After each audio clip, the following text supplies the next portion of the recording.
Music. Ito kasi yung Mek eh.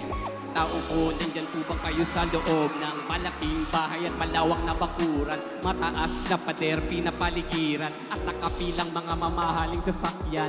Mga bantay na laging pulong na pulong, wala namang kasal pero marami ang nakabarong. Lumakas man ng ulan ay walang butas ang bubong, mga plato at kutsara na hindi kilala ang tutok. At ang kanin ay siputi, ang gatas na nasa kahon. At kahit na hindi pasko sa lamesa ay mayamo. Ang sarap siguro manirahan sa bahay na ganyan. Sabi pa nila ay dito mo rin matatagpuan ang tao na nagmamay-ari ng isa upuan at pag may pagkakataon pinag-aagawan. Kaya naman hindi niya pinakakawalan. Kung makikita ko lang sa kanya sisigawan. Ayoko na nakaupo, subukan nyo namang tumayo.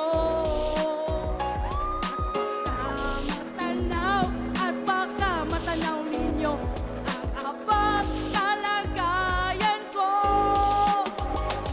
Mawalang galang na po sa taong nakaupo. Alam niyo bang pantakal ng bigas namin ay di puno ang dingding ng bahay namin. Pinatagpig-tagping yero sa gabi ay sobrang init na tumutunaw ng yelo na di kayang bilhin upang ilagay sa inumin. Pinakulong tubig sa lumang takuring uling-uling gamit na panggatong na inano lamang sa estero na nagsisilbing kusina sa umagay aming banyo. Ang aking inay ay may kayaman sa kaldero na nagagamit ng pag-aking ama ay sumweldo pero ulang na kulang pa rin. Ulam na tuyot na sin ang 50 pesos sa maghaboy pagkakasayin. Di ko alam kung talagang maraming harang o mataas lang ang bako doon. Nagbubulag-bulagan lamang po kayo. Kahit sa dami ng pera nyo, walang doktor na makapagpapalinaw ng mga mata nyo. Kaya Kang masyadong halata, bato, bato sa langit.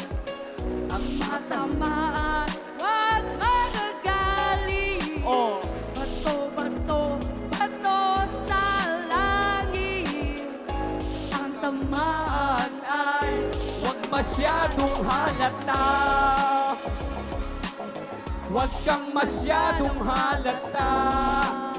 Eh, huwag kang masyadong halata. Huwag kang masyadong halata.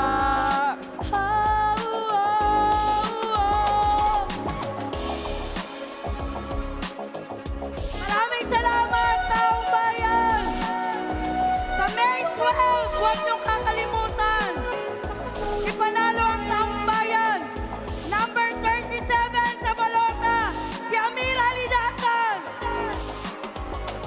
Huli, bilang huli, ang ating panawagan, mamamayan, kabataan, tumungo sa mga presinto sa Mayo 12. Iboto ang Makabayang Coalition, Taong Bayan ang panalo. Muli, number 6, Ronel is the best Arambulo para sa Senado. Taong bayan sa Senado!